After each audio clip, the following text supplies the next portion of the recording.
Kadior Média, la chaîne du Kadior. Le grand mouvement citoyen am ci ay gan nag yu bëree bëri ñenn ñi dëkk ci zone des Niayes mooy ci dëkkaan yi fii ak Mboro ñenn ñi dëkk fépp ci Sénégal ñenn ñi ay kilifa politique waaye ñenn ñi di ay kilifa aada ñenn ñi di suñuy wëlëree ñenn ñi di suñuy xarit ñenn ñi di suñuy nawle ci politique ñenn ñi di suñuy waajur yaakaar naa bés du gën a rëy ci ñun lancement wu grand mouvement citoyen bi nga xam ne moom la ñu amal fii ci Mboro histoire politique bu Mboro Ndiaye tey mooy bés bi njëkk mouvement bu judd ci Mboro ñi ko composé di ay doomu Mboro ñu lancé ko Mboro yóbbu ko au niveau national kon yaakaar naa tey fierté dina am ci suñu bàyyi ak suñu maam yi nga xamante ni histoire Mboro ci politique kenn dootul leen fàtte Mboro kenn dootul fàtte Alaaji Cerno Diouf waaye Mboro kenn dootul fàtte Alaaji Ngalgu Njaay waaye Mboro kenn dootul fàtte Alaaji Jibi Yadd premier maire Mboro mi ngi nii toog waaye ci histoire politique bu Mboro dootul fàtte monsieur le maire Sarlo Sène dootuñu fàtte suñu papa Yatma Ndiaye dootuñu fàtte monsieur le maire Moussa Ndiaye waaye Abdallah Tall mi nga xam ni dugg na ci histoire politique bu Mboro kenn du ko fàtte tey ji nag seen doom seen xarit seen wóllëre nit ku baax ku yaru ku am xam-xam ku am mandute ku jub ku bëgg dëkkam ku bëgg réewam moo tax samp lii mooy Ndiaga Ndiaye calculé la ma ko bu baax a baax xam naa dinaa tudd délégation yi nga xam ne moo jugee au niveau national waaye buñ ma ko mayee ma tudd ñi nga xam ni ñoom laa nekkal fii suñu paree tudd délégation nationale ndax ñooñu ñoo dalal ñi nga xam ni ñoo jugee ci Ndakaaru ak ci yeneen dëkk yi monsieur le maire Ndiaga Ndiaye sa papa Jibi Yadd moo fi njëkk moom nag sa papa la sa xarit la waaye ànd ak délégation waa PDS sa frère Cheikh Cissé bi nga xam ni moom mooy coordonnateur PUR nga xam ni moo nekkoon candidat bu Yewwi Askan Wi ci élection yi jàll ci local bi Mboro ma nga nele toog di sa wëlëre waaye parti bi nga xam ni mooy Pastef les Patriotes bi nga xamante ni coordonnateur bi fii ci Mboro mooy Babacar Diédhiou yebal nañ fi délégation bu mag boo xamante ni suñu papa Faye moo ko jiite ànd ak coordonnateur yu jeunes yi mooy Khadim Anne ànd ak Cheikh Mboup ànd ak yeneen kilifa ci parti bi waaye waa réew mi Pape Salon Sall ànd na ak sa frère bi nga xamante ni mooy Serigne Motine ak Malick Sarr ak ñëpp membre réew mi ñëw toog ngir sa baax ngir nga xamante ni kóllëre nga seq ak ñoom waaye Ndiaga fekk nañ fi say mbokk su may wax say mbokk nag damay tàmbalee ci ki nga xamante ni mooy Seydi Ahmed Ndiaye di imam bu grande mosquée bu Serigne Babacar fi fële ci Tivaouane mi ngi toog waaye fekk nañ fi say mbokk ci sa wàllu baay ak sa wàllu yaay sa papa ngi ngay toog di rakk ci Papa Egal Ndiaye ànd ak ay mbokkam ànd ak ay soxnaam ànd ak ay rakkam waaye waa kër Bakary Sarr ak kër Alé Gueye nga xam ne ñooy sa dëkk yaay ñoo ngi ngay toog waaye waa Ndioufène feelu nañu leen waaye waa Jogo feelu nañu leen waaye Ndiaga bul fàtte ni ba ngay tàmbalee jàng yaa ngi woon Fatick ca Diohine waa Diohine ñëw nañ waa Bignona ak Kolda yëpp teew nañu waa kër Mabeur waa kër Aline Fall waa kër Pathé Kane waa Mboro 1 ba 10 ngay Laser HLM ñëpp teew nañ lan moo waral loolu mooy sa kóllëre sa mbaax sa yar waaye vision bu leer di nga xamante ni moom nga seq ak ñoom waaye jàpp naa ni politique dafa laaj gisin ak ay orientation ba nga ñuy woo ne dañoo bëgg a def lancement bu grand mouvement citoyen dafa am ci orientation yu wér yoo ko teg orientation yi nag mënul weesu lu dul wut say nawle yow bokkal gis-gis nga ànd ak ñoom ci politique waleen ci sa dëkk wan leen sa dëkk wan leen sa pas-pas wan leen sa liggéey wan leen li nga man wan leen kóolute bi nga xam ne moom la sa dëkk am ci yow ngir lancer sa mouvement. monsieur le maire Ndiaga Ndiaye ñi nga xamante ni ñoom ñooy composé coalition bi nga xamante ni moom mooy Sonko 2024 yaakaar naa teew nañ fi sax nañ fi sax su ma limee monsieur Momar Ndiaye mooy adjoint maire bu Parcelles Assainies mooy président kuréel boobu ngeen di dégg ñu naan ko Lagos membre la ci coalition Sonko 2024 mu ngi ñu toog tànk yi monsieur Momar Ndiaye xam nga ni école du parti bu Pastef kilifa dëgg moo ko jiite kilifa boo xam ni moom mooy secrétaire national chargé de la vie du parti ñëw na représenté Ousmane Sonko mooy le secrétaire Moustapha Sarré ak yéen Moustapha Sarré waaye mouvement bi nga xam ne mooy Manko si dëgg ki nga xam ni moo ko jiite ñëw na fi représenté fi Lagos leaderu allié Ousmane Sonko la moom mooy El Hadj Cissé ak yéen El Hadj Cissé parti bi nga xam ni mouvement la bu dooleel PIT nga xam ni ñoom dañoo ñëw représenté fi F24 ki fi ñëw mooy Abdoul Karim Ndiaye waaye Ndiaga fekk na fi l'honorable député Fatou Gueye fu ñu nee député Fatou Gueye wax Ndiaga Ndiaye yaakaar naa ni ñëpp dinañ xam taxawaay bi Ndiaga Ndiaye am ci élection législative yi yaakaar naa ni loolu kenn dootu ko werante Ndiaga sa yaay Fatou Gueye mi ngi toog waaye bu ñu ñi nga xam ni ñoo fi teew bëri nañ lool waa Thiès ñëw nañ fi tamit waa Taïba Ndiaye ñëw nañ fi waa Ndomor ñëw nañ fi ñi nga xamante ni ñooy ñi dëkk fa sori te mën a ñëw nañ ñi mënta ñëw dañoo yónnee waaye wax ñi nga xamante ni mooy seen yéene comme Ndiaga ñi fi ñëw ñëpp mën nañ leen a lim ku nekk ci tur ak ci sant waaye nag comme bu dina damay tënk waaye Ndiaga bi ñu fàttee sa doomu baay bi nga xam ne mooy Baye Gueye Seck ñëw na waaye dafa ànd ak magam moo Seck mu Ali Mbaye Seck mu ngi ñuy toog sama diyaay maa ngi lay nuyu bu baax a baax waaye Moustapha Seck mu Alhaji Matar Seck di sa féete ñëw na teew incha allahu nii la ñu fas yéenee waxtaan bi déroulé ko comme guddi na nag dinañ ñaan ñiy tëgg di jouer ci temps bi bu baax a baax ginnaaw bi nga xamante ni dem ñëpp teew nañ ñu toog asiko bi yaakaar naa ni def nañu animation installation d'honneur bi tamit def nañ ko ñaan nañ tamit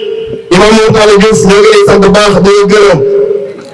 ki nga xam ni moom la ñuy njëkk a jox kàddu incha allah moom mooy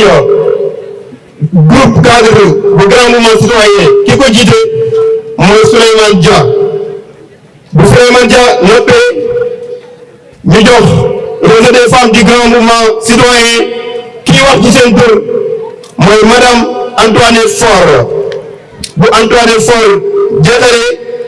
ñu jox cercle des jeunes du grand mouvement citoyen ki nga xam ni mooy wax ci seen tur mooy El Hadji Malick Sy Mbaye bu El Hadji Malick Sy Mbaye daanelee y a un mouvement très dynamique mouvement boo xam ni kuy politique bët nga ko am muy les Ndiagaïstes dinañ jël kàddu kii jël seen kàddu nag mooy Mamadou Diakhe Sylla bu jeexalee coordination bu grand mouvement citoyen bu Diourbel dinañ jël kàddu waa Diourbel ñaareem kii jël kàddu su seen tur mooy Mourtala Ngom bu Mourtala Ngom daanelee incha allahu coordination bu grand mouvement citoyen bu Thiès dinañ jël kàddu kii jël kàddu gi mooy monsieur Omar Samb bu monsieur Omar Samb wàccee coordination bu grand mouvement citoyen bu Fatick dinañ jël kàddu kii jël kàddu gi nag mooy madame Marème Faye bu madame Marème Faye daanelee grand coordination bu grand mouvement citoyen bu Bignona dinañ jël kàddu kii jël kàddu gi mooy Cheikh Ousmane Suntou Badji maa ngi koy nuyu bu baax a baax bu loolu daanoo dañuy pause tuuti def danse traditionnelle fàttaliku suñuy aada loolu nag troupe bu Diohine di dëkku Ndiaga Ndiaye ñoo koy def bu ñu defee loolu dinañ pause tuuti def ay chant joola yoo xam ne waa asiko ñoo koy def ànd ci ak Mame Cheikh Thioune bu loolu yëgee nag ñu continué waat waxtaan bi bu boobaa nag coordinateur bu parti Pastef Mboro monsieur le maire Djily Yade mooy jël kàddu bu monsieur le maire Djily Yade jëlee kàddu ba daaneel coordinateur bu Pastef Babacar Diédhiou wala son représentant moom mooy jël kàddu bu Babacar Diédhiou wala ki koy teewal jëlee kàddu ki nga xam ni moo fi représenté parti bi ñuy wax PRP bu Déthié Fall maître Diouf moom mooy jël seen kàddu maître Diouf ñoo ngi lay nuyu bu baax wala lañ la présenté bokk na ci nawle yi nga xam ni suñu nawle parti bi ngeen ñu ñëw représenté participer ci bis bi ñu le président bu baax a baax bu maître Diouf daanelee dinañ def allocution bu invité d'honneur bi mooy madame Fatou Badji bu madame Fatou Badji daanelee dinañ jox beneen invité d'honneur mooy monsieur Momar Ndiaye adjoint au maire des Parcelles Assainies et membre du LACOST bu monsieur le maire Momar Ndiaye daanelee dinañ jox kàddu ki nga xam ne nag mooy le représentant du LACOST mooy monsieur El Hadj Ciss bu monsieur El Hadj Ciss daanelee dinañ jox kàddu gi le représentant du F24 le doyen Abdoul Karim Ndiaye bu doyen Abdoul Karim Ndiaye daanelee dinañ jox kàddu gi ki nga xam ni nag moo fi représenté parti Pastef au niveau national moom mooy Mouhamadou Moustapha Sarré bu Moustapha Sarré daanelee dinañ def pause tuuti def animation asiko buñ ci jugee def projection de documentaire boo xam ni liñ ci namm mooy ñëpp xam kan mooy Ndiaga Ndiaye xam suñu jaar-jaar xam mouvement bi fu mu juddoo ba agsi fii bu loolu jàllee nag dinañ introduire ki nga xamante ni mooy le leader du grand mouvement citoyen monsieur Ndiaga Ndiaye waaye bala ñu ko introduire dañuy jox Moustapha Makhtar Seck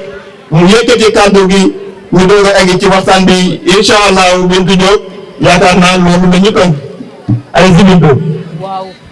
d'accord. kon dafa mel ni. merci beaucoup kàddu gi ñu rafet macha allah mais dañuy profité di dalal waa gox yu bés bu Taïba Ndiaye avec le leader Dioulaye Gueye représenté par Cheikh Tidiane Diop Cheikh jógee na sa bopp le leader bu Taïba Ndiaye. merci beaucoup de élection locale yi ñuy passé boo ko amandoo macha allah boo ko même coalition ren ñu xayma ngeen ñëw taxaw macha allah koo lële ginnaaw moom fépp. dañuy bu ñu waxee grand mouvement citoyen loo xamante ne lu national la nee naa tey c'est le Sénégal au rendez-vous ndax comme ni ko Ndiassé waxee gis nañ fi Fatick Diourbel gis nañ fi waa Diohine gis nañ fi waa Diogo gis nañ fi waa Tivaouane waaye dama ne dañuy nuyu bu baax a baax délégation waa croisement waa Medina Fall dañ leen nuyu bu baax a baax waa Kër Magor ziar naa leen bu baax a baax ana délégation Ami Diop Medina Gueye nuyu naa leen bu baax a baax di leen ziar yéen ñëpp di leen ziar bu baax a baax comme ni ñu ko waxee dañuy jàll ci chronogramme bi bu ko defee ñu mën a jàll ci discours bi kon bu ko defee le grand mouvement citoyen ki ñuy njëkk a jox cadre bi pour mu ubbee ko mooy ñëpp représentant des cadres comme ni ñu ko waxee mouvement bu ci nekk day am ay structures y a des vieux comme ñu ci mel ni Baye Mourtala Diouf y a des jeunes comme les Ndiaganistes y a des cadres comme le réseau des femmes mais aussi y a des cadres parce que tout simplement ñi nga xam ne ñoom ñoo fi daje ki nga xam ne mooy grand mouvement bi ay kàngam lañu waxoon naa ko ci élection yi Mboro xel moo koy doxal mais aussi xam-xam daf ci baax te xam-xam boobu dañ ko jiital ci suñu mouvement dañuy accueillir Maître Souleymane Diallo c'est un greffier bu Kaolack. asalaamaaleykum mbooloo mi ñoo ngi leen di nuyu di leen ziar di commencer nuyoo bi ci monsieur le maire le président du grand mouvement monsieur Ndiaga Ndiaye di nuyu aussi tous les invités yu jóge ci région bi ak kilifa yëpp di wax ne suñu présence fii lu ko waral mooy relation bu yàgg ak monsieur Ndiaga Ndiaye ndax Ndiaga Ndiaye nekk na nit ba nga xam ne lépp lu muy dugg dañoo ci diisoog ñun wax seeg ñun ñu échanger ci ba lépp lu mu war a def mu def ko ñu nekkoon ña nga xam ne dañ koy conseiller mais nag depuis quelque temps mooy insister pour luñ doon def officieusement ñu def ko officiellement ñu ko doon wax toujours que ñun dëgg la loolu dina am parce que ñoo bokk gis-gis ci lu bëri waaye nag dañoo am agenda ba nga xam ne bëgg nañ ko def yóbbu à terme mais comme il insistait toujours te bëgg nañ ko jàppale ci lu mu bëgg moo tax ñu fexe modifier agenda boobu fekk ci ko ci le grand mouvement te incha allah comme man ak ñeneen ñu nekk ci mouvement bi bëgg nañ ko jàppale ci lépp la nga xam ne dina ko def te grand mouvement dina nekk un cadre ba nga xam ne d'échange ay cadre ba nga xam ne dinañ ci génne ay idées pour porter toutes les préoccupations de la population de Mboro, toutes les préoccupations de la population du département de Tivaouane, du Sénégal d'une manière générale, afin d'impacter positivement dans la vie de nos chers concitoyens. Pour bañal guddal ñu yamale ko fi jërëjëf. Asalaamaaleykum mbooloo mi yéen waa Mboro ñu ngi leen di nuyu ci seen tur ak ci seen sant bu ñu sanoon nag ku nekk dañ lay jox loxo nuyu la jaajëfal la ñu ngi leen di sant di leen gërëm di kontaan ci seen teewaay amuñu seen fay nag di leen nuyu ci turu monsieur Ndiaga Ndiaye moom mi nga xamante ne moom moo ñu dalal fii tey jii moo tax ñu tase fi Ndiaga Ndiaye defe naa ne kenn dootu ko présenté ñëpp xam nañ ko muy doomu Mboro di doomu Kër Aale Gaye et consort donc xale boo xamante ne la bu set loxo bu mën a ànd ak mag ñi ñun suñu benn yoon di wax ne ñun Ndiaga Ndiaye la ñu àndal duñu tàyyi ci wax ci Ndiaga Ndiaye kon Ndiaga yal na la yàlla lafal cat làkk la fa yàq àggul li nga bëgg nag yow yaa ko xam yal na la fa yàlla yóbbu te mu doon ñi gën ci yow gën ci ñun ñëpp nag di wax ci turu jigéen yëpp nag lim bu ma toogee fi di limaat dëkk yi ñoom Thiès Diourbel Kaolack Fatick damay def répétition te comme dañu leen gàttal mu gàttal rek may wax ci turu jigéen yëpp grand mouvement citoyen di mouvement boo nga xamante ne xëy na ba mu juddoo yàggul waaye da doon raam te liy raam àgg na ci ñag bi mu nekk SOS ba yàgg mu nekk Mboro Debout ba yàgg mu ñëw nekk le grand mouvement citoyen kon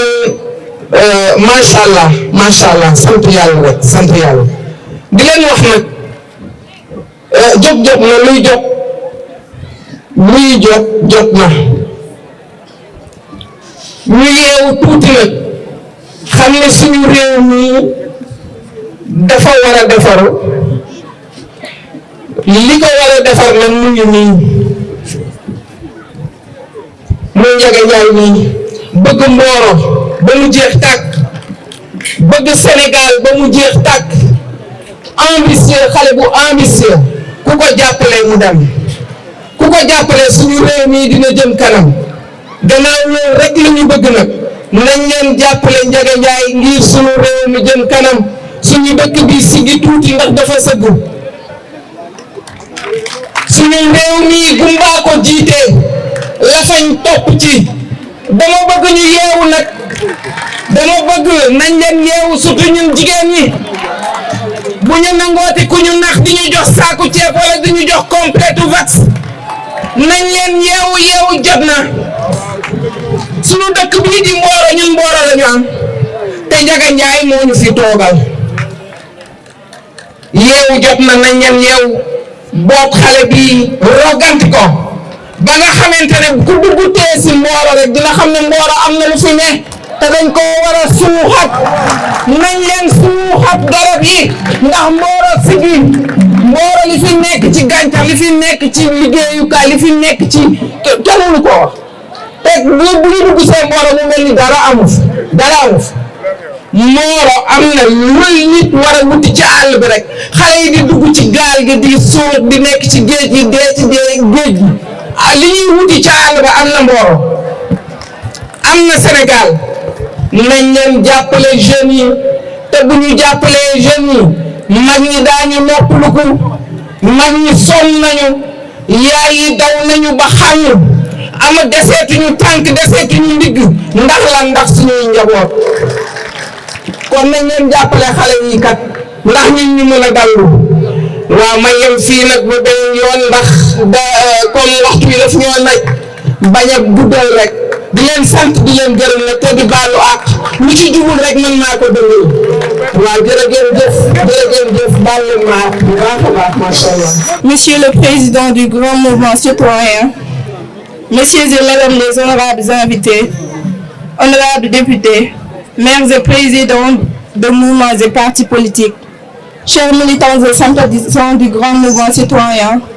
bonsoir. C'est avec une grande émotion et une profonde gratitude que je prends la parole aujourd'hui au nom du mouvement des Ndiagaïs pour exprimer notre sincère reconnaissance envers le président du Grand Mouvement Citoyen, M. Ndiaga Ndiaye. Votre capacité à fédérer, à donner une voix à ceux qui sont souvent marginalisés et à défendre les valeurs de justice sociale et d'égalité est tout simplement admirable. Vous avez su mettre en place des actions concrètes et des projets novateurs qui ont eu un impact significatif sur notre communauté. Votre engagement en faveur du bien-être de tous les citoyens, sans distinction, est une preuve de votre vision humaniste et de votre souci du bien-être. Je tiens à exprimer ma plus profonde gratitude envers vous tous pour votre engagement et votre dévouement en faveur de notre communauté. Votre mouvement a apporté un véritable changement et a ouvert de nouvelles perspectives pour la promotion de l'égalité et de la justice. Je ne saurais terminer mon speech sans remercier les collègues pour leur engagement et leur soutien envers notre leader, le président M. Ndiaga Ndiaye. Merci. Mboro vraiment a accouché d'une structure d'envergure. Parce que tey dañoo def ne c'est Ndiaga qui a gagné mais c'est le Sénégal qui gagne. Parce que c'est important ñuy wax quand on parle de citoyenneté, la citoyenneté lu mu ëmb ak lu mu tënk dafa bare. Les jeunes d'aujourd'hui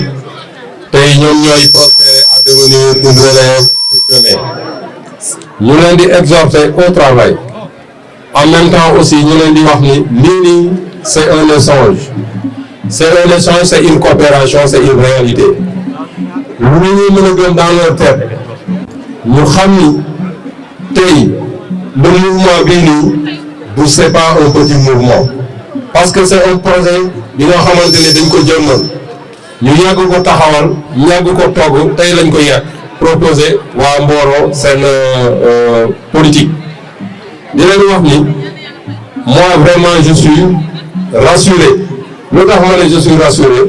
parce que les témoignages yi nga xamante ne jaar nañu fii avant man may jël la parole vraiment m'inspire confiance par rapport à la crédibilité de Ndiaga Ndiaye parce que ça n'aurait pas été une personne intègre mu nekk une personne d'envergure bi nga xamante ne tey on lui doit des honneurs de servir dans une localité ba ñu may ko doom ki nga jox sa doom il t'a donné de toutes les plus chers au monde parce que quand on parle de progéniture on parle de la relève de demain donc vraiment gàcce ngalaama monsieur le maire Ndiaga Ndiaye ñu ngi lay wax ni vraiment de près ou de loin vous avez notre soutien et vous avez notre soutien balaa nga xam loolu ñuy wax ni suba la élection wala suba la ñuy voté ñun waa Sud on est toujours dans cette dynamique on est toujours dans cette lancée d'un changement. Un changement de quoi? C'est pas un changement de conflit d'intérêt ou de conflit de génération, mais c'est une gestion bien xamante ça nous mène à l'intérêt commun. L'intérêt commun c'est quoi? C'est la nation. ñun loolu moo ñu tax a jóg pour vous dire que tey le projet là a abouti parce que qui parle de Diomaye vous parle de Ousmane Sonko. Regardez mon bras. loolu rek mooy firnde ni tey jii nii vraiment on a choisi le bon candidat et on a le bon profil. Donc moi je vous encourage tous les jeunes de Mboro ayez une conviction et une appartenance ngeen gëm parce que il faut avoir l'estime en soi il faut avoir la confiance en soi kenn du la mën a déstabiliser ni ki li ngay def parce que tey le peuple il est sacré mais on dit que vraiment ñoom ñoo mën a tekki seen mbuum daam bi nga xamante ne bu ñu leen bëgg a lonk ñu am une liberté et la liberté a son prix vraiment pour ne pas trop monopoliser la parole je vous exhorte au travail soyez des personnes qui sont équilibrées ne soyez pas divertis lu leen di ngeen koo dégg trafic d'influence bu leen di ngeen koo dégg courtoisie bu leen di ngeen koo gis mais soyez serein soyez honnête et une conduite bi nga xamante ne qui va vous mener à une réussite. La réussite c'est quoi? Demain quand le soleil se lèvera on sera libre. Merci beaucoup. Asalaamaaleykum wa rahmatullah ñu ngi nuyu mbooloo bi yëpp di leen jaajëfal ci teewaay bi ndax bis bi suñu bis la woon ndax Ndiaga Ndiaye dëgg yàlla ba ñu xamante yàggul dañu amoon tournée fii Mboro ñëw seet si suñu militants yi fi nekk ak responsable doon def tournée ci lañ ma woo ne ma nañu dem seeti Ndiaga Ndiaye ndax ku fi am taxawaay la ba ñu demee wax dëgg yàlla maa ngi moom ñu waxtaan yàlla dogal ñu am ay points de convergence ci lu bari ci gëm bi mu xamante ni gëm na ko xam-xam ndax ba ñuy dem ci élection locale yi umpale wala ni bind na benn ouvrage boo xamante ni da ko jagleel Mboro ñun tamit fële ci Parcelles Assainies dañuy dem ci élection locale yi dañu bind benn ouvrage ndax ñun tamit dañu gëm xam-xam bëgg suñu gox donc loolu d'abord nekk li nga xamante ni moo ñu lié muy bëgg goxam ak aussi gëm xam-xam te loolu dafa jafe jamono ji ñu toll ndax le président Ousmane Sonko dafa am mérite boo xamante ni da ko am ci sénégalais dafa am lu mu yee ay doomam nag parce que man moom laay woowe le père de la révolution dafa am lu mu yee ci askanu Sénégal ni xam-xam ak njub la ñu war a yoree réew la ñu war a yoree gox-goxaan yi te mu mate sëkk nag ci Ndiaga Ndiaye nii waaw waxuma ko pour ay parparloo waxuma ko pour leen neex mais man ak moom du ñu tëdd guddi te déggante wuñu amul texte bu may def sama conférence de presse wala dara te moom corrigé wu ko amul décision bu ñuy jël suñu parti te waxtaanee ko ba tënk ni man moom ak El Hadj Cissé ñuy toog président El Hadj Cissé donc nag dafa nekk koo xamante ni ko responsable des femmes am waxee waa Mboro nañu am fulla ndax gox-goxaan yi seen ay jafe-jafe mooy dañuy ñëw tànnal leen ay gars ñooy créé fële seen coalition ñëw tànnal leen koo xamante ni xëj na amaana sax compétence yi wala bëgg-bëgg gox bi du ko xam ngeen am nag ku mel ni Ndiaga Ndiaye man dama jàpp ni ñun en tout cas waa ANSAR yi fi nekk dama leen ne nañu bàyyi lépp luy ANSAR dem seey ci li nga xamante ni mooy le grand mouvement citoyen bu Ndiaga Ndiaye te jàpp naa ni noonu la ñëpp war a taxawee ci réew mi boo xoolee Lakos bi nga xamante ni moom lañ fi teewal man le président El Hadj Cissé ay leader ñoo fa nekk ñoo xamante ni am nañ taxawaay ci réew mi am nañ jaar-jaar am nañ xam-xam am nañ njub am nañ éthique mais ba ñu constaté que ni le président Ousmane Sonko il a été victime d'un acharnement xam ni tamit kii aujourd'hui mooy le président bi nga xamante ni moo war a diriger Sénégal ci xam-xamam ci bëgg réew mi ci sacrifice yi nga xamante def na ko ndax yàgg naa wax ni moom li nga xamante ni moom la subir ci injustice amul benn opposant bu ko subir moo xam ci njabootam moo xam ci mairéem moo xam ci parti politique am moo xam ci jëmmam kon nag njukkeel biñ ko war a delloo mooy ne ñëpp képp ki leader wëlbati ko ñëw taxaw dooleel ko te loolu la Ndiaga Ndiaye mii def moom la président El Hadji Cissé def moom la ñu def moom la doyen Sare def donc nag ñii dañ leen war a delloo njukkal en tout cas Ndiaga Ndiaye li ma la waxoon maa ngi koy firndeel fii waa Mboro Ansar bi fi nekk seey nañ ci biir grand mouvement citoyen te incha allah day gën a jëm kanam incha allah donc ñu ngi nuyu ñëpp di leen jaajëfal salaamaaleykum wa rahmatullah. di ci toxal nag di ci jiital it di ci tànn it monsieur Ndiaga Ndiaye sunu doom la sunu xarit la sunu jarbaat la xam nañu ko ni ku baax la ku boole la ku am xam-xam la moo tax bi mu wootee mouvement bii nii itam samedi la koy def dama ko ni bu soobee yàlla ña fay jëkk ci lay bokk kon nag ñëw gi war na waaye nag maa ngi gërëm waa Mboro yëpp di gërëm waa PDS yëpp nag lu yegg ci ñu war ko wax rek daal di ko wax waaye dama ni ca dëgg Ousmane Sonko ca dëgg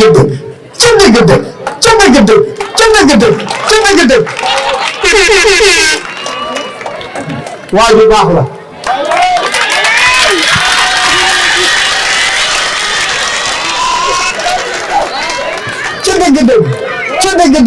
ca dëgg waa ju muñ la ca dëgg ku xam fu muy teg tànkam ca dëgg Sénégal jëlal na ko lu ne naw naa ko ndax dañu jàkkal parole yi waaye ca bu ñu war nañ bàyyi ba nit ki wax naw naa ko ndax fu mu féete naw naa ko ndax fi mu féete gone gu jàng ba am bagam dem jàngi alxuraan ba mokkal alxuraan naw naa ko ndax loolu dara koo topp jàng ba am bag dem ca daara ja ba mokkal alxuraan cuune du ko def jàng ba am bagam dem ca daara ja ba wàcc alxuraan ku gëmul islam xamul alxuraan jaralu ko du ko def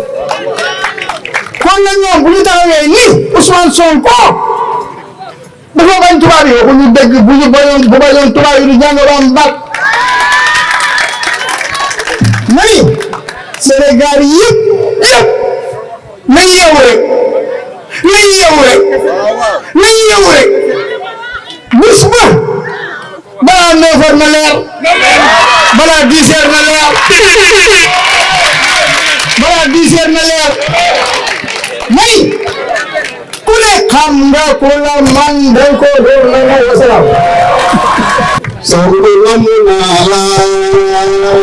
Sonko namu naa la tout le monde je vais entendre tout le monde Sonko namu naa la Sonko namu naa la aye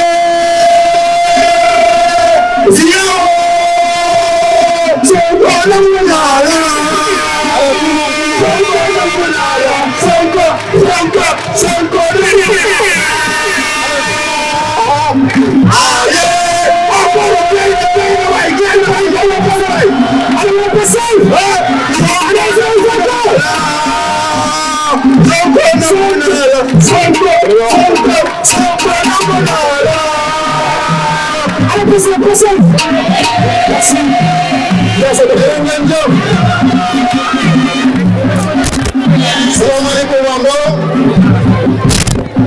ñi ngi leen di nuyu ku ci nekk ci turam ak santam di leen baal àq te di leen baal wàq di nuyu kilifa yi fi daje yëpp muy góor muy jigéen muy mag muy ndaw di nuyu le représentant du président Ousmane Sonko le doyen Sarré di nuyu le président Ndiaga Ndiaye di nuyu tous les leaders mu nekk jigéen ñi mu nekk góor ñi bokk ci le grand mouvement citoyen bu président Ndiaga Ndiaye yaakaar naa li fi matoon a wax yëpp xam ngeen ko tey jii bu fekkoon ne président Ndiaga dama bëgg a wax waa Mboro ne leen tey bu fekkoon ne ci réew mu normal lañ nekk bu fekkoon ne ci réew mu respecté ak yelleefu doomu aadama lañ nekk buñ nekkoon ci réew moo xam ne réew mu respecté opposition lañ nekk buñ nekkoon ci état de droit tey jii na nga ca APES di lancer di investir le président Ousmane Sonko le 5e président de la République du Sénégal. Mais qu'est-ce qui s'est passé? Ce qui s'est passé mooy dañu interdire ñu investir le président Ousmane Sonko ñu bëgg a dem fan city ñu tere ñu ko waaye xamuñu ne Sonko a été investi par les Sénégalais ci seen biir xol ci seen biir xel muy le plus populaire muy ki moom réew mi kii li réew mi le père de la nation l'influenceur le président Ousmane Sonko moo bëgg leen wax yéen waa Mboro ne leen Momar Ndiaye il vient des Parcelles Assainies c'est l'adjoint au maire des Parcelles Assainies yor lépp lu jëm ci wàllu urbanisme maa ngi dëkk Tivaouane Peulh ñàggi ñàkkurab nekk président du mouvement man ko ci dégg bokk ci leader allié au candidat Ousmane Sonko muy Lakos. Vous avez vu le président Sarré depuis 13 heures ñu quitté Tivaouane Peulh quitté Parcelles Assainies ñëw fi c'est parce que votre leader est respecté c'est parce que votre leader dafa am aura ci biir F24 ba mu nekkoon dafa am aura ci biir Lakos ba mu nekkoon dafa nekk kilifa ci biir Sonko président jàppale leen ko gis ngeen c'est l'oiseau rare de Mboro gis ngeen dama ne bu ma waxoo Parcelles waxoo waa Tivaouane Peulh laay wax waa Mboro l'alternance générationnelle a sonné c'est le temps de la jeunesse c'est le temps de la vérité c'est le temps du développement de Mboro avec le président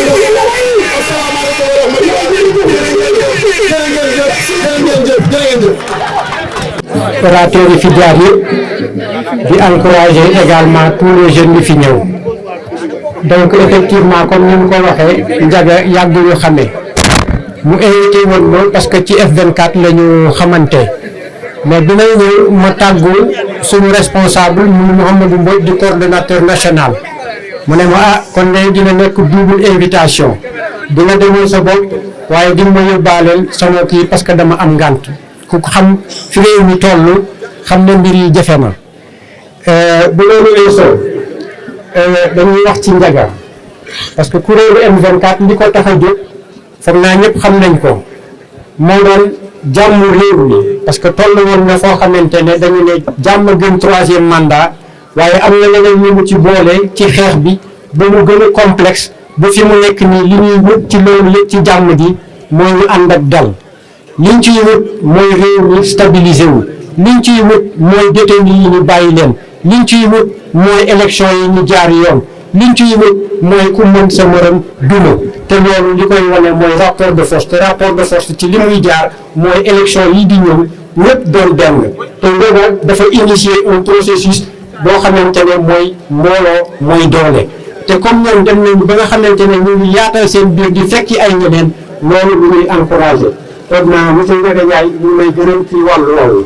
damay toog monsieur Cissé mi nga xamante ne sànq dafa wax dara ma koy liiral ne il vient qu'ils sont toujours en effet une peur grave entre autres qui fait se dresser dans un élan irrésistible et enthousiaste tous les fils d'un peuple vaillant parce que la terre des alliés est en danger parce que la vague déferlante de honte qui déferle risque d'éclabousser le front général morte vivante et à venir donc loolu ñu koy firndeel leen te kàddu yi di sama kàddu donc vraiment xam naa dafay guddi comme ni ngeen ko waxee orateur yi foog ñu gàttal mais amul lu ngeen fi wax lépp mooy dëgg bu ngeen bëggee dara da ngeen ci di def lu kenn deful te Ndiaga ni en tout cas xaw ma ko lu yàggul mais xam naa ne ku yiw la ku baax la koo xamante ne am na yéene ci ñëpp donc vraiment yal na yàlla yokk kàttan yal na yàlla dooleel ko yal na yàlla yokk confiance bi ngeen am te yàlla aussi ngeen li ngeen séntu ci moom yëpp ngeen am ko je vous remercie.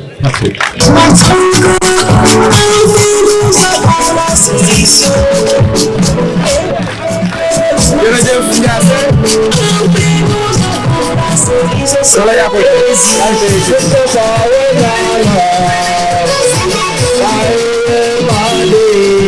Mustafa wenala amna yermande bana Mustafa wenala yermande bana. jërëjëf mbokki Mboro jërëjëf mbokki département de Tivaouane jërëjëf askanu Sénégal mbégte li ma am tey yaakaar naa ni toog naa lu yàgg amuma ko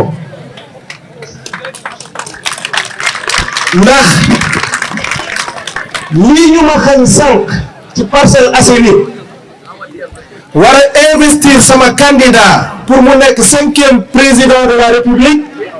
yéen waa Mboro may ngeen ma ko tey investir ngeen président Ousmane Sonko 5e président de la République kon ngërëm li ma leen di gërëm am na fu mu tàmbalee waaye amul fu mu jeexee loolu nag du la ci jiital kenn ku dul sama xarit sama rakk sama àndandoo di Ndiaga Ndiaye mii toog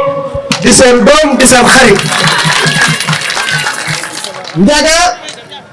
dama leen di yëgal ne maa ngi ko xamee Thiès sama kër cousin sama kër xarit Mame Malick Thiam mii toog di doomi Mboro dama leen bëgg a xamal ne leen ne Ndiaga mii ku ko ñam di nga ko dolli te boo ko dollee dootoo ko bàyyi ba ma toogee waxtaan ak moom laa xam ni kii mbir la benn yoon laa toog wax ak moom xam-xam bi ma doon gis ci moom ak engagement bi ma doon gis ci moom loolu la ma nit ñëpp firndeel ndaxte SOS la tàmbalee SOS la tàmbalee ndaxte mbëggeel gi mu bëgg Mboro ak mbëggeel gi mu bëgg Sénégal tax na problème bu am fii ci Mboro dugal na ci loxoom loolu nag mu nuroo ko président Ousmane Sonko président Ousmane Sonko bu leen fàtte ni syndicat la njëkk a créé impôt Ndiaga Ndiaye SOS la njëkk a créé fii Mboro Ndiaga Ndiaye defe naa ni ginnaaw ba SOS ànd defar Mboro defe naa noonu la tudd Mboro dëbu la daal di mujjee soppi SOS tey jii mu def ko grand mouvement citoyen ndaxte Mboro kese moomu Ndiaga Sénégal la ko moom ne leen biir ne maa ngi ci biir GMC te dinaa ci def dugal ci sama loxo li ma ci mën waaye ci la mouvement bu mag GMC dama ni ndaw lu mel ni Ndiaga ku ko am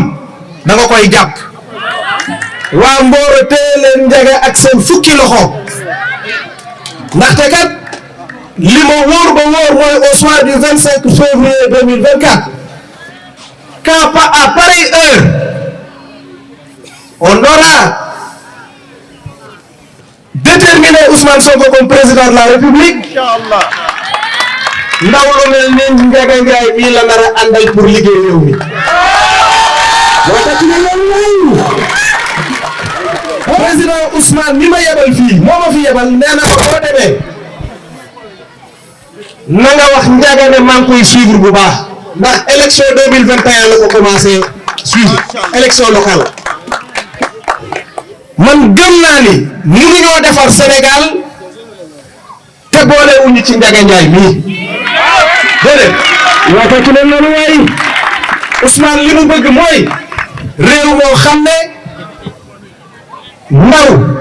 jigéen mag góor dina gis boppam ci réew mi loolu nee na lim koy defee mooy fexe ba baykatu Sénégal di liggéey 12 mois sur 12 au lieu de 3 mois sur 12 Ousmane Sonko nee na li mu bëgg a def fii ci Sénégal mooy fexe ba industrialisation nekk dëgg te bis bu ñu industrialiser Sénégal alali Sénégal delluwaat ci doomi Sénégal lu mel ni ICS il n'est pas normal que ñu koy jox waa bitim réew waaye kat ci loolu président Ousmane Sonko nee na lii di njàng mi lii di paj mi dana def kéemtalaay kàttanam ba bépp Sénégalais di ci gis boppam kon kon li président Ousmane Sonko bëgg mooy li Ndiaga bëgg mooy Sénégal dootuñu gisati seen ndaw di mbëkk di génn waaye ay nit ay mbëkk di ñëw Sénégal di ñu liggéeyal ndax lu ne la fi yàlla def nag lu ne Mboro gi rek li fi yàlla def rek dafa doy phosphate bi fi yàlla def fi zircon yàlla def fi suuf su naat jàpp naa ni loolu buñ ci profité Sénégal dina am li mu bëgg te mënuñu koo def te ànduñu ndaw lii tool bu Ndiaga mënuñu koo def te ànduñu askanu Mboro kon boobu mbokki Sénégal jàpp leen ne au lendemain du 25 février 2024 Sénégal bu bees mooy juddu te ñii ñu àndal muy Momar Ndiaye mii di Cissé mii fi toog ak ñeneen ñi fi ne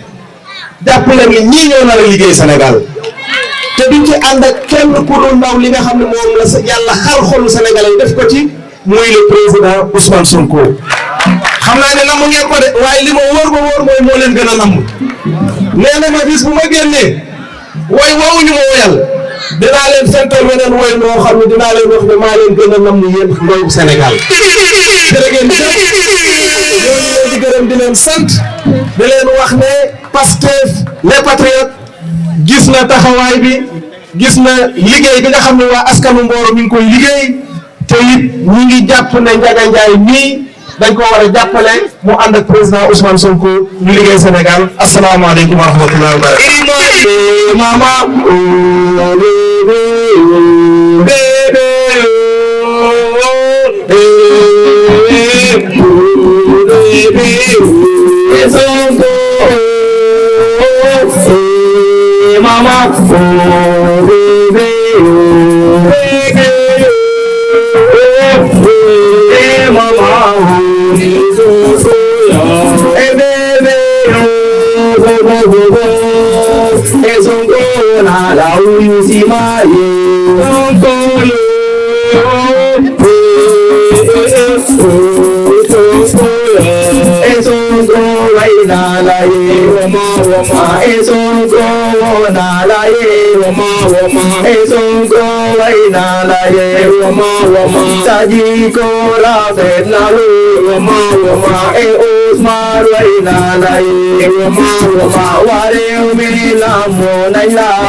tabarkalla di nuyu ñëpp leen ziar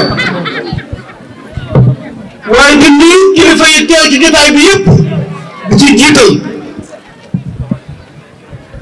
sunu baay sunu soppe sunu baay ji bi yedd ndax moom magal jotaay bi ci wàllu politique yi ñu dëkk fii ci dëkk bi di Mboro waaye di nuyu sama turandoo Moustapha Sarré ak ñi ma toogal ñëpp ak mboolem autorité administrative yi nekk ci dëkk bi yëpp ak mboolem kilifa yi nekk ci dëkk bi xam naa dama koy gàttal rek ndax ñëpp kenn la ñu déglu muy kan tabarkalla doomu Mboro ji nga xam ni koo dund tudd ci moom xam-xam waaye koo dund tudd ci moom yar nga xam ni moo la am yéene ci moom ci mu yor dëkk bi di maire Ndiaga Ndiaye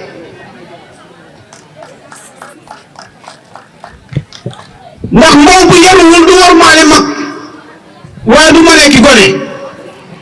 waaye ndaw bu amul xam-xam loo ko dugal mën na caa yàq kon ku ñu jàngal te yaruñu ko mënta jiite waaye ku ñu yar te jàngaluñu ko mënta jiite ndax ñeent su ma dul ñeent lan ko doon doyee matatu ko ab toogaay bu doon andi jàmm lan ko doon doyee matatu ko ab xuloo bu doon dindi yebee lan ko doon doyee matatu ko alal bu doon faj gàcce lan ko doon doyee matatu ko waaye xam-xam bu doon tax a yaru lan ko doon doyee matatu ko ci jëmm ji yaru jaa ngi nii di Ndiaga Ndiaye am yitte ci doomu aadama waaye am yitte ci nit ñi waaye xëyul kenn ku gis mën naa ànd ak yow te nee naa xeebante gi bari na ci réew mi te jëru ko ndax lu may am tey ñàkkul nga ko démb kon ki ko ñàkk tey xëy na mu am ko suba bu ñu woon ak yaakaar ak ñàkk gën a ñetti te yàkkalee gën desal bañ di ko bett lu leen dem ren féet na ko suuf kon dara jëlu kawe kawe lu ci kaw suuf ndax su sa alliwa yam ba ngay fëgg dënn am na ko fa xam-xamam tàmbalee naaf la yoo def ba di ko naw am na koo yore ndongam noonu dem ci sa compte banque bu di ko tiitaroo am na ku ko def l'argent de poche tissu bu cher boo sol ba di ko xëy ko amul am na koy duggee wàññi te xam te mbir moomal sa bopp moo gën boole bu fees ci bopp.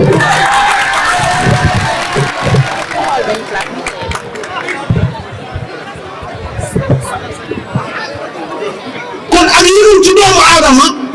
ak bëggam ci doomu aadama ak woyofam moo tax moo la jublu ko ndax ma xam ne cër bi mu am ba ne ñëw ci kaw woyofa ko may bu di sol ñu bàyyi ko fi am jët ànd ak nit ñi defe yi amal xam-xam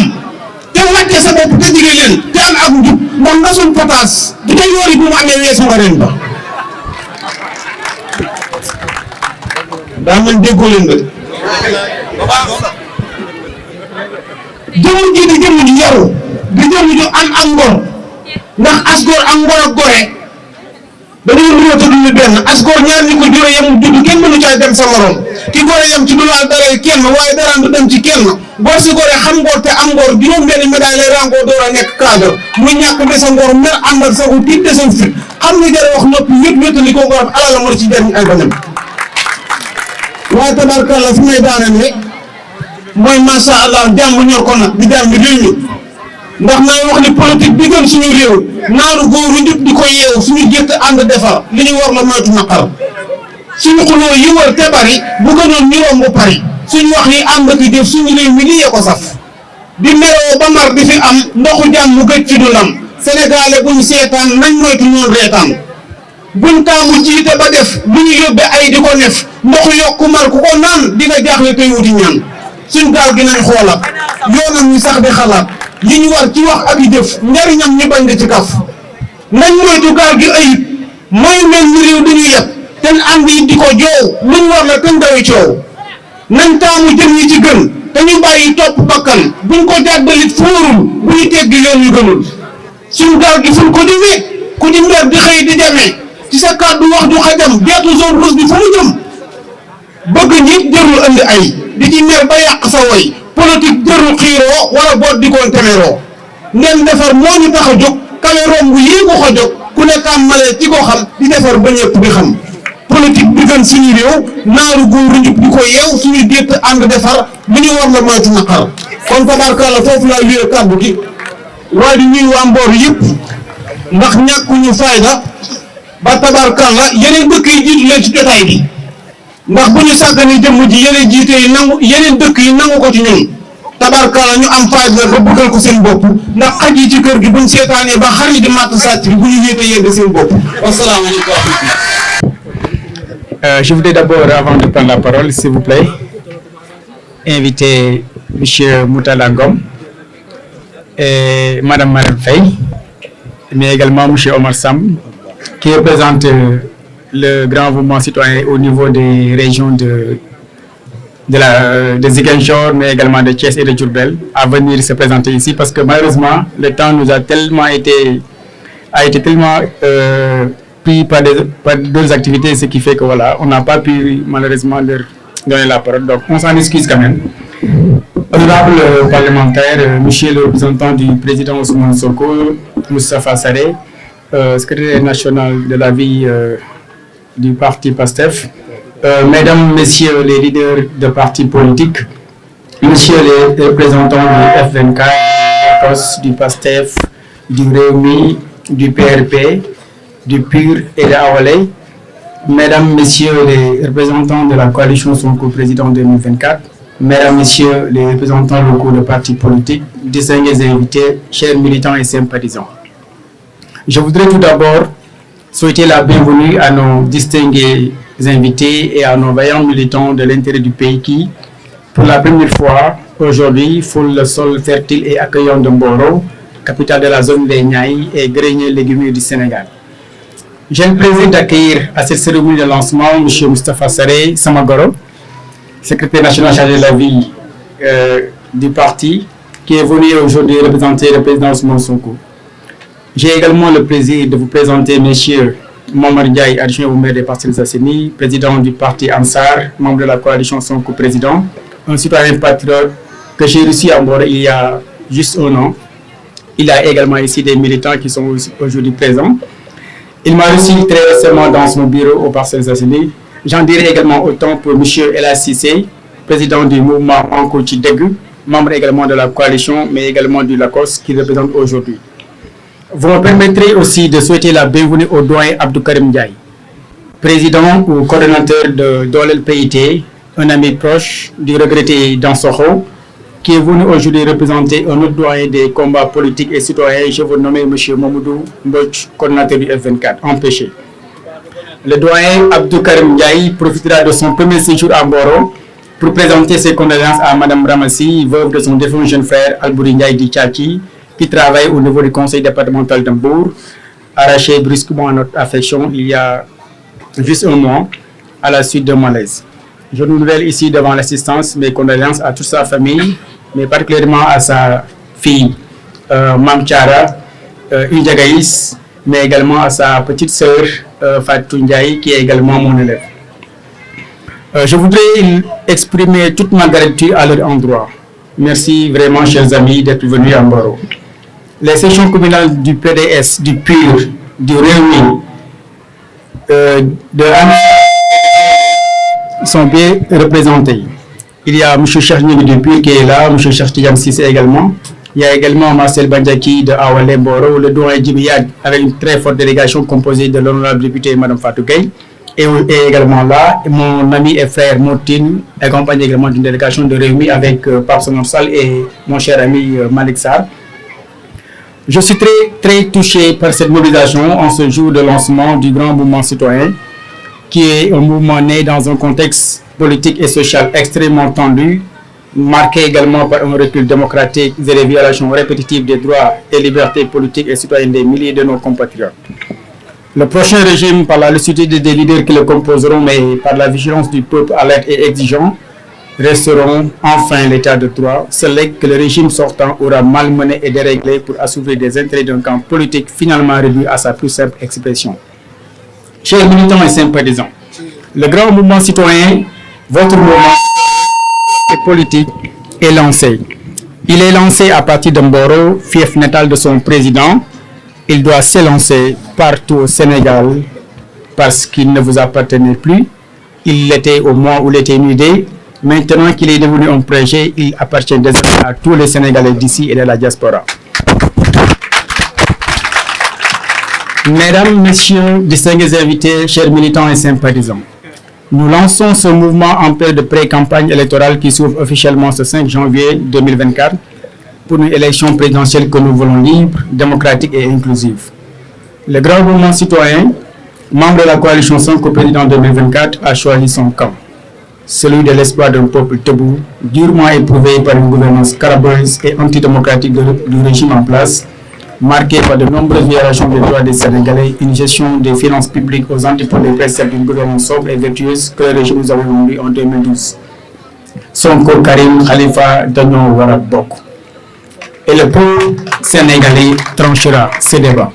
Personne n'a le droit de choisir à son peuple son dirigeant. Il appartient au peuple libre de se choisir ses dirigeants à l'issue d'une élection qui garantit à tous les candidats l'exercice de leurs droits pendant tout le processus électoral. Alors, cette cérémonie de lancement revêt ainsi un cachet particulier parce qu'il s'agit aussi pour nous, militants et sympathisants du grand mouvement citoyen, les citoyens, de réaffirmer notre position, celle de soutenir le candidat du parti PASTEF. Ce choix pour le projet de PASTEF, je ne le dirai jamais assez, est à la fois logique, cohérent et reflète notre trajectoire et notre engagement en faveur d'une rupture avec une opposition sénégalaise qui compte parmi elles des leaders prêts à engager les vrais chantiers du renforcement de la cohésion sociale, du développement économique et de la justice. Ce choix est aussi soutenu par nos militants et sympathisants qui, à l'issue de consultations initiées en ce sens et lors de l'Assemblée générale convoquée à cet effet le samedi 4 novembre dernier, ont massivement voté pour le PASTEF.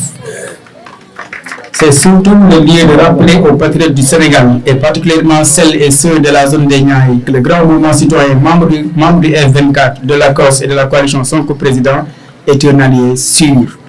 et très mobilisé pour la victoire du projet au soir du 25 février 2024. Concentrons-nous sur l'essentiel évitons ce réflexe politicien auquel nos adversaires du régime sortant s'identifient. Ne nous disputons pas pour nos petites personnes, ni pour des biens périssables. Travaillons dans l'intérêt exclusif du projet. Son aboutissement pour l'intérêt des Sénégalais doit nous suffire comme bataille à mener après la victoire de 2024.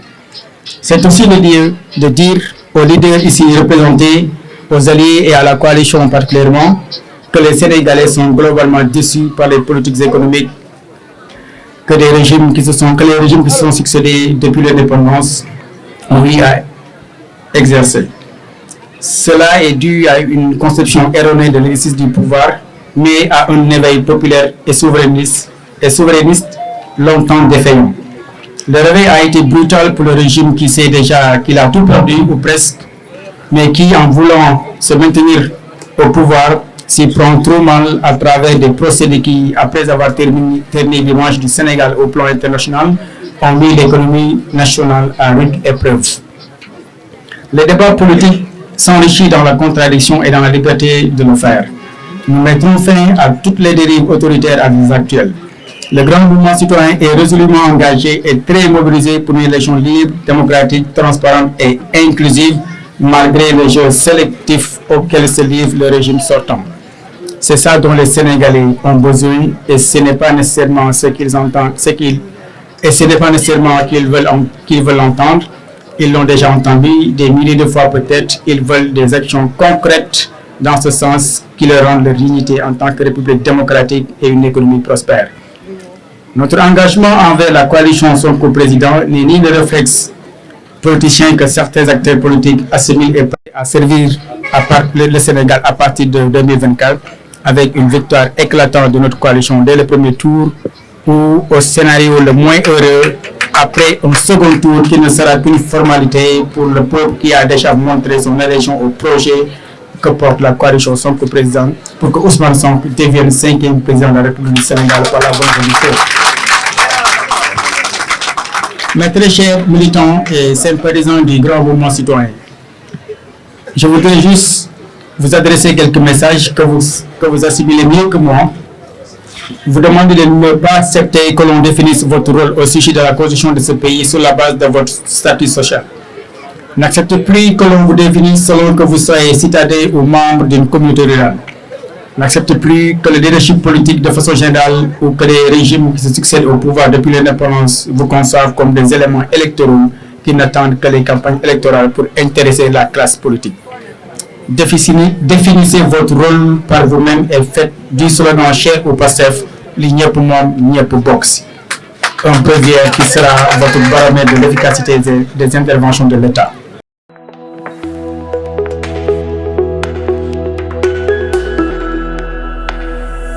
Kadior Média, la chaîne du Kadior.